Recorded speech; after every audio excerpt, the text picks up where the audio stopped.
Rheumatoid arthritis is an autoimmune disorder that is often characterized as symmetric inflammatory polyarthritis. Long-standing joint dysfunction leads to a decrease in functional status, and if RA is left untreated, it can lead to cardiovascular disease, osteoporosis, and an increase in incidence of lymphoma. Diagnosis includes laboratory testing, which we will review here. Prompt initiation of DMARDs leads to excellent response in many RA patients.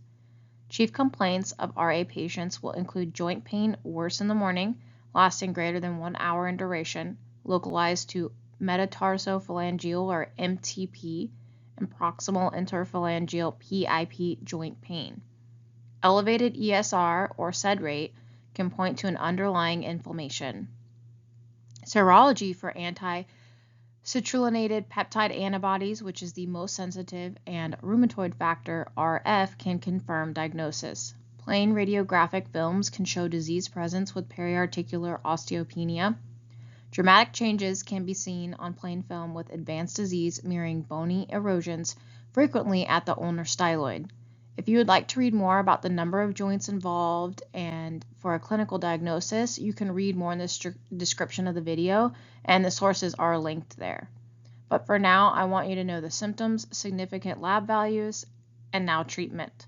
Treatment starts with disease-modifying anti-rheumatic drugs, DMARDs. First line is methotrexate. This is, of course, contraindicated in pregnant patients. All patients treated with methotrexate should also receive folate supplementation. Methotrexate has greater long-term survival, cardiovascular, and all-cause mortality when compared to other treatments, although those that cannot tolerate methotrexate can opt for hydroxychloroquine, leuphomide, or sulfasalazine. Sometimes these other DMARDs or DMARDs in addition to biologics will be added to methotrexate for what we call triple therapy. The next line of treatment includes tumor necrosis factor inhibitors or TNF inhibitors. These include medications such as etanercept, adalimumab, tofacitinib, and baricitinib. You may see NSAIDs and steroids used in initial flares, but please be aware that they may also initially control inflammation, but they do not provide long-term relief and maintenance therapy for RA patients.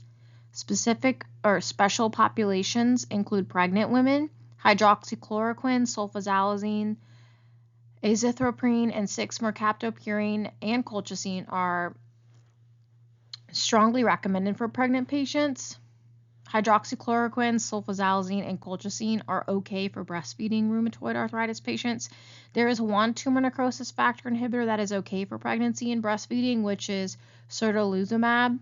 And lastly, autoimmune diseases run in packs, so careful consideration of rheumatoid-like pain with underlying lung disease could point you toward either Kaplan or sarcoidosis, for example. Comment below if you have any questions. Thank you again for watching, and thank you for your time.